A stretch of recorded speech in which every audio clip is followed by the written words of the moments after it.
My name's Hannah, and if you ask me, my life's pretty standard. Got a decent job, a husband, Mark, who's been my rock since college, and 2 kids who are the usual blend of sweet and trouble. But if there's one thing I've learned, it's that normalcy is a fragile thing, especially with a brother like Alex. Alex is 8 years younger than me, the kind of guy who never really grew up. Jobs, girlfriends, you name it, he changes them like he's flipping channels on TV. And yeah, he's got this habit of hitting up me or mom whenever his wallet's feeling too light, which is always. So, there we were, at mom's for our usual Sunday dinner. The house smelled like roast and the kids were running around, when the door slammed open like it's trying to break free. In strolls Alex, with this girl on his arm, looking like she just walked off a beach rather than into a family gathering. Her dress was so short, I swear Mark did a double take, nearly choked on his tea. Family, meet Lisa, Alex announces, all proud like he's won an award. My fiancé. And guess what? We're gonna have a baby. The room went silent. You could have heard a pin drop. Mark's coughing his lungs out, mom's frozen with her mouth half open, and I'm just staring, thinking, here we go again. Alex, are you out of your damn mind? I couldn't help myself. You can barely take care of yourself. Lisa, hands on her hips, eyes me like I'm something she stepped in. We're very happy, thank you. And we don't need negativity, right, babe? Alex nods, slinging an arm around her. Yeah, we're doing great. Right, Mom? Mom, bless her, is trying to find her words. Congratulations. But, Alex, have you thought this through? A baby is a big responsibility. Of course, he hasn't, I muttered, earning a glare from both of them. Listen here, Hannah. Alex shot back. I don't need a lecture from you. We're gonna be fine. Right, Lisa? Lisa smirks. Absolutely. And we'll need a bit of help, obviously. Starting with living here for a while.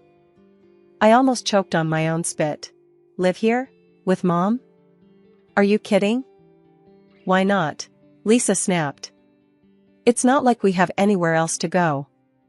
And it's not forever, just until Alex finds a new job. And when will that be? I couldn't stop the sarcasm. You planning on hitting the job hunt hard between gaming sessions, Alex? He just shrugged, all casual like. I'll figure it out. I always do. Mom finally spoke up, trying to smooth things over. Well, we'll make do. We always do. Right, Hannah? I looked at her, at the resignation in her eyes, and my heart sank. Yeah, Mom. We always do. Dinner was tense after that. Mark kept giving me these looks, like he was bracing for the storm he knew was coming. And me? I was just trying to wrap my head around the circus my life was about to become. After dinner, with the kids in bed and Mark helping Mom with the dishes, I cornered Alex in the living room. You can't keep doing this, you know. Dumping your problems on Mom on me. It's not fair. Alex, lounging like he owned the place, just shrugged. What do you want me to say, Hannah? Life's tough. I'm doing my best. Your best? I was fuming. Dragging a pregnant girl into this mess? Expecting everyone else to pick up your slack? Hey, Lisa yelled from the kitchen. Watch how you talk about us. I took a deep breath, counting to 10 in my head. Arguing wasn't going to solve anything. Not with Alex. Not now.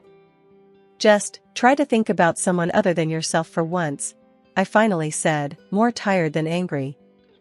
Alex just looked at me, and for a second, I thought I saw a flicker of something like guilt. But then he smiled, that carefree, reckless smile that always spelled trouble. We'll manage, sis. We always do. As I went to help with the dishes, leaving Alex to his illusions, I couldn't shake the feeling that we were all on the brink of something big. And not in a good way. But like Mom said, we'd make do. Because that's what families do, right? Even when they're about to be turned upside down by one of their own. Having Alex and Lisa move in was like inviting a hurricane into your house and hoping it'd just water the plants. From day one, the balance of our family home was thrown off. Mom tried to stay upbeat, but I could see the strain in her eyes. One morning, I dropped by to see Mom, and the scene was chaos. Dishes piled up, laundry forgotten, and Lisa lounging on the couch like she owned the place, scrolling through her phone. Alex was nowhere to be seen, probably asleep or pretending to be. "Morning, Lisa," I said, keeping my voice neutral. "Need help with anything?" She barely glanced up. "Oh, no, I'm good. Just resting." "You know, for the baby." "Right. The baby." I looked around at the mess. "And Alex?" She shrugged. "Asleep, maybe?" "I don't keep tabs on him." "Of course not. Why start now?" I sighed and started picking up. Mom came in, her smile a bit too forced. "Hannah, you don't have to do that."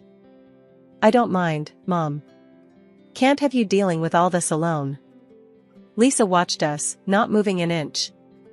"You're so good to your mom," she said, and I couldn't tell if she was being sarcastic. "Someone's got to be," I muttered, throwing a glance her way. She just smiled, unfazed.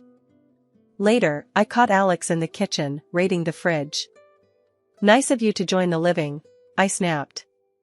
"Your fiancé's made herself right at home." He grabbed a soda, not looking at me. "Yeah, well, she's pregnant. Needs to rest." "And you? What's your excuse?" He leaned against the counter, all casual-like. "I'm looking for work, alright? It's not easy out there." Could have fooled me. "Seems like your full-time job is avoiding responsibility." He rolled his eyes, cracking open his soda. "Why you always gotta be on my case, Hannah?" "I'm handling it." "By handling, you mean letting Mom clean up after you too?" He didn't have an answer to that. Just sipped his soda and shrugged. The final straw came when Lisa announced they wanted a small wedding at the house.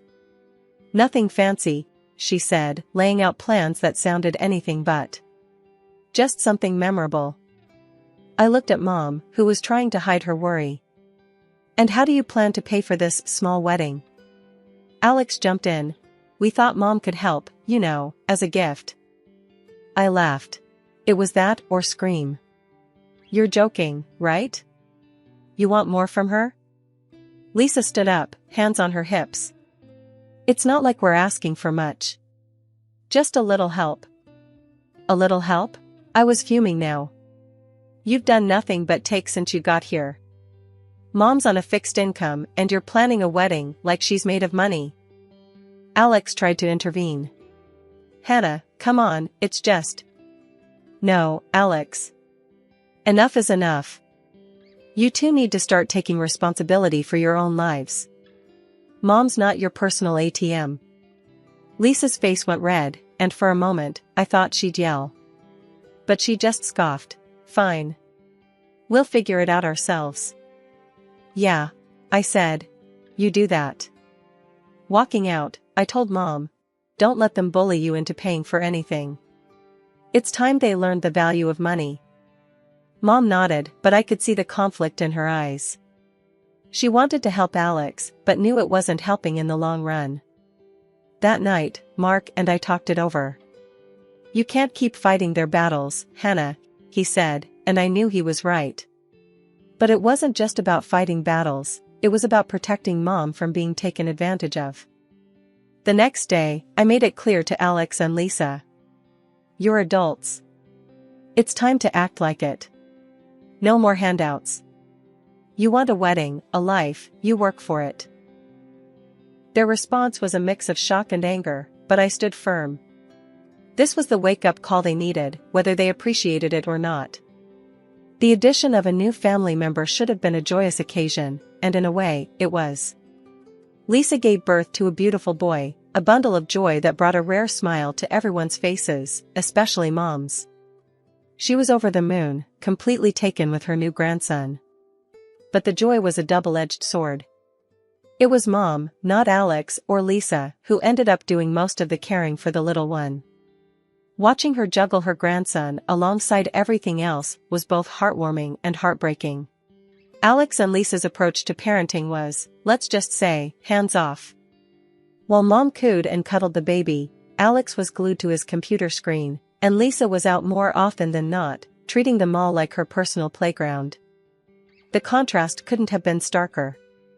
Life at Mom's had spiraled into a daily soap opera, minus the scripted resolution at the end of each episode. On one of my visits, I caught Mom poring over a pile of receipts that could easily be mistaken for a novel, with expenses that made my eyes water. Designer outfits, jewelry, luxury items that screamed extravagance from miles away. And there was Alex, ensconced in his virtual world, oblivious to the real one crumbling around him, his newborn son a mere background to his gaming adventures.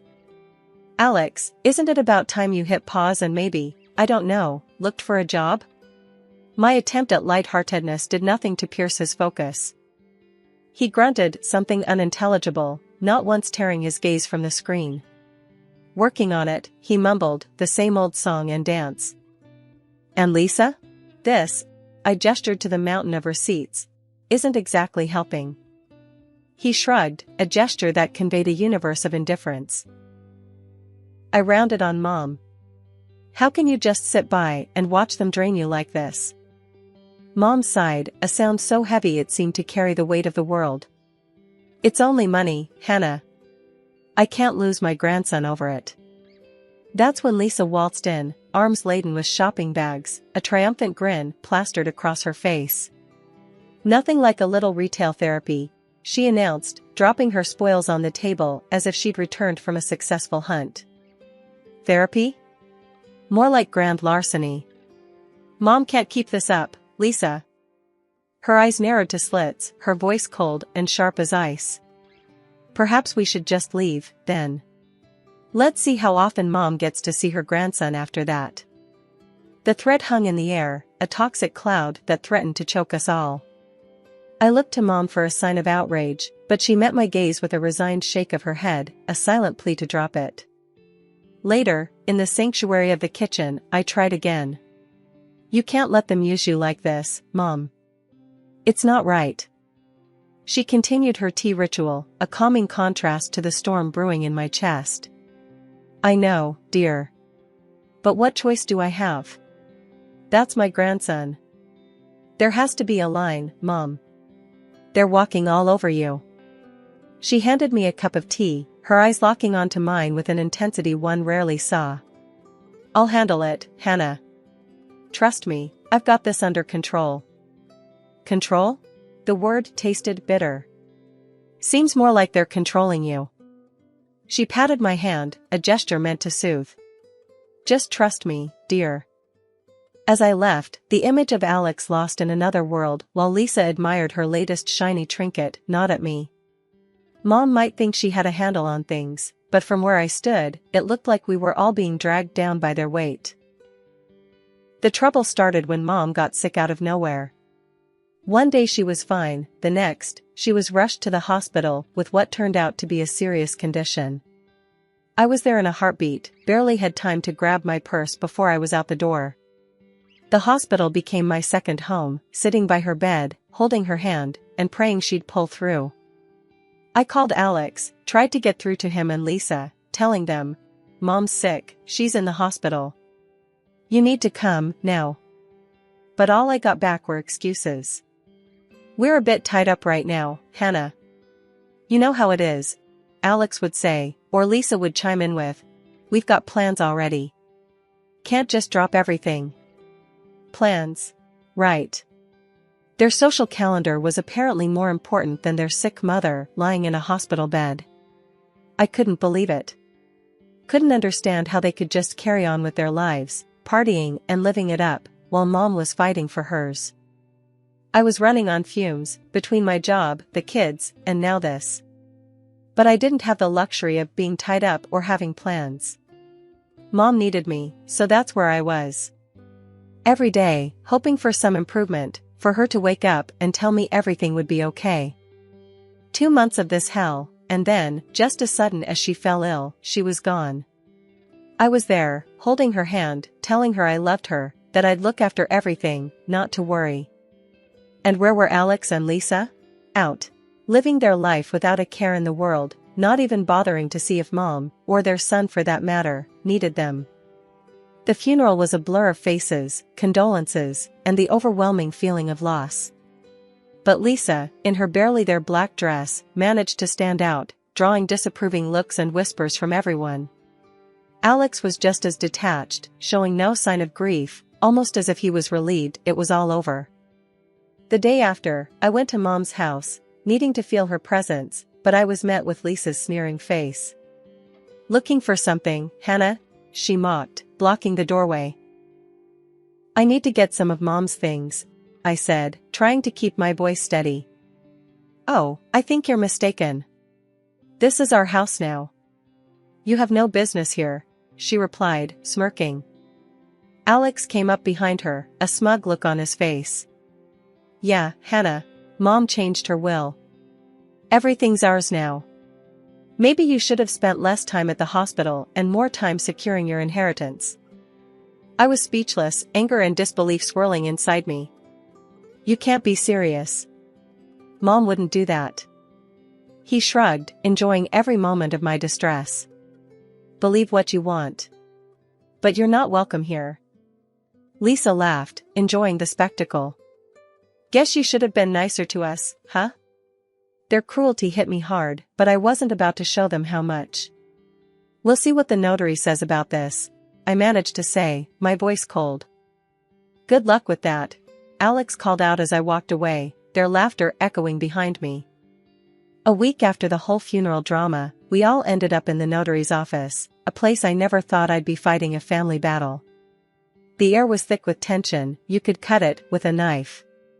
Alex and Lisa were smirking like they already won the lottery, but I had a card up my sleeve they didn't see coming.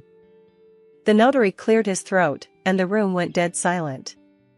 "The will Mr. Alex Kramer has been referring to," he began, eyeing my brother, "is not the final will. Your mother made another visit here, with Hannah, to draft the final document." Lisa's face turned a shade I didn't know existed. "What the hell does that mean?" she spat, her voice like venom. "It means," I said, my voice steady, "that Mom knew better. She left the house to me, not you two." The notary nodded. "Indeed. The house goes to Hannah." Alex jumped up, his face red. "That's bullshit. She wouldn't do that." Lisa was on her feet too, screaming insults at me that would make a sailor blush. The notary raised his hand, calling for silence. "There's more. If it's found that there was any pressure applied to change the will, legal actions could be taken." Alex, still fuming, shot back, "I'm her son too. I deserve half of everything." The notary, unfazed, pulled out another document. "Your mother anticipated such a claim. Hence, she divided her money into 2 equal parts. However," he paused, looking directly at Alex, "she deducted from your share all the money you and your wife have received during your marriage." You could hear a pin drop. "How much is left then?" Alex's voice was barely a whisper. $10,000, the notary replied. Lisa's scream could probably be heard a mile away. 10,000? That's it? I couldn't help but feel a mix of sadness and relief. Mom had seen through their greed. "Seems like Mom knew what she was doing," I said, more to myself than anyone else. Alex and Lisa were in shock, their dreams of easy money shattered in an instant. The notary suggested they leave before things got uglier, and they did, but not before throwing a few more choice words my way. After the showdown at the notary, things escalated pretty quick. Alex and his wife, Lisa, were set on clinging to Mom's house like they owned the place.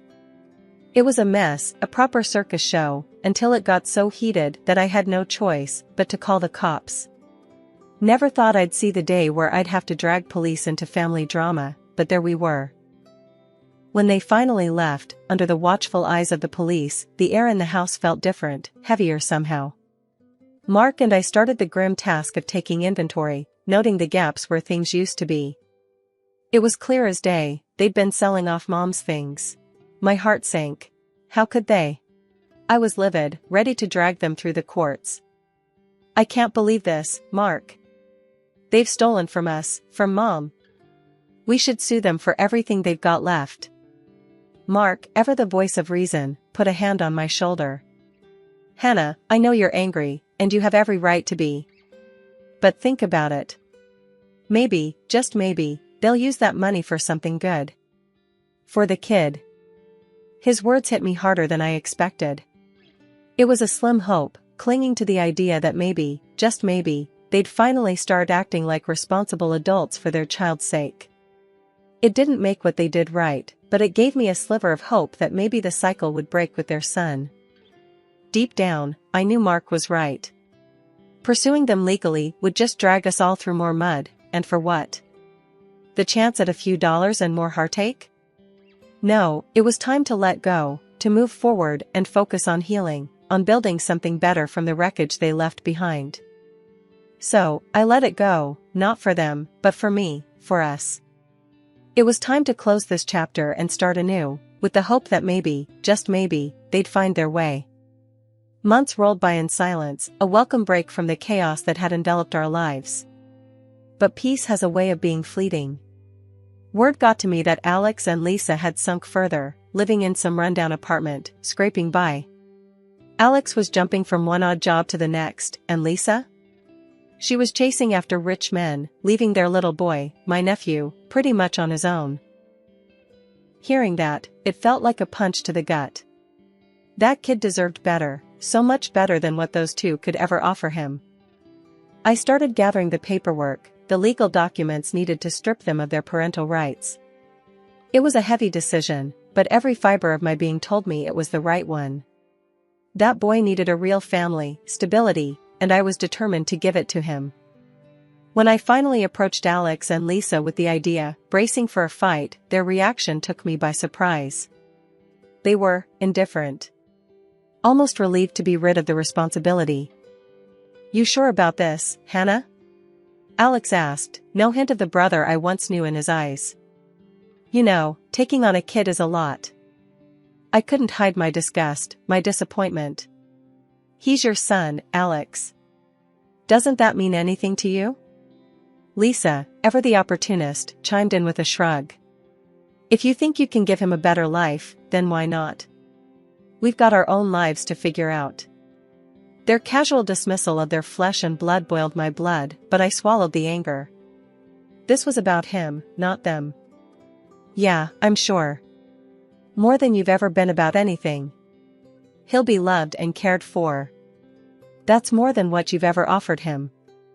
The paperwork was straightforward, their signatures quick and emotionless. As I walked away, documents in hand, it was a bittersweet victory. That little boy was going to have a chance now, a real family with me and Mark. It's been a stretch of quiet months, a silence from Alex and Lisa that spoke volumes. They vanished off the grid, no calls answered, no trace of them at their last known spot. I've toyed with the idea of getting the authorities involved, wondering if a missing poster is the next step. Meanwhile, our home's been filled with a different kind of noise, the joyful chaos of kids and their boundless energy. Our little nephew, now effectively my third child, has settled in as if he's always been here. My kids, bless them, have taken to him like ducks to water, showering him with the kind of love and attention that's both heartwarming and a tad overwhelming. "We're gonna build the biggest fort this living room has ever seen," declares my eldest, rallying the troops with a sparkle in her eyes that could outshine the sun. The little one, barely understanding but eager all the same, claps his hands with glee, a toothy grin plastered across his face. "Fort, fort," he echoes, stumbling over the words, but clear in his enthusiasm. Mark and I, we've moved into Mom's old house, a sprawling place that seemed too vast once, but now feels just right. There's a room for every mood, a space for every laughter, and a corner for every whispered secret. It's become a home in the truest sense, filled with memories we're making fresh each day. "I never thought we'd fill this place up," I muse aloud one evening, watching the kids turn the living room into a labyrinth of cushions and blankets. Mark wraps an arm around me, pulling me close. We always had the space, just needed the right people to fill it. And he's right. This house, once echoing with the past, now thrums with the present and whispers promises of the future. As for Alex and Lisa, their absence is a void, but not one that sucks the life out of us. If anything, it's given us a clarity, a purpose. We've built something solid, something real, out of the wreckage they left behind. We've turned a page, started a new chapter. And in this story, we're all exactly where we're meant to be.